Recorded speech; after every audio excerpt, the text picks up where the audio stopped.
Признание и благодарность за ваш самоотверженный труд навсегда останутся в наших сердцах. Эти слова звучат в память о чеченских журналистах, погибших в ходе военных кампаний в нашей республике. Сегодня в Доме печати состоялась выставка экспозиции фотографий журналистов, которые освещали события региона в самый тяжелый период жизни чеченского народа.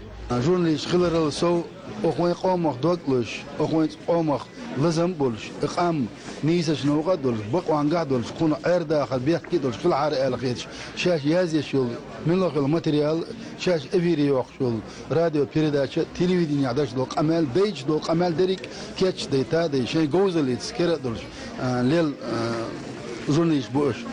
Всего за республике погибло более 300 журналистов, из них свыше 20 чеченских корреспондентов. В память о них Министерство Чеченской Республики по внешним связям, национальной политике, печати и информации организовало эту встречу памяти, которая продолжилась в сквере журналистов.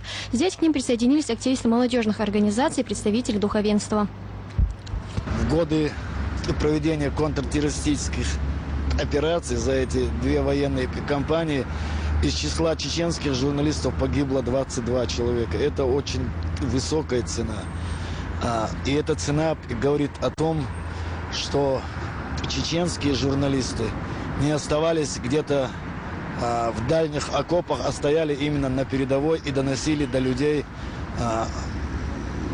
самую свежую и самую правдивую информацию. Мы постарались максимально привлечь молодых журналистов, привлечь молодежные организации, именно молодежь, для того, чтобы они помнили, они знали, что профессия журналиста – это и благородная профессия, это профессия и в то же время рискованная.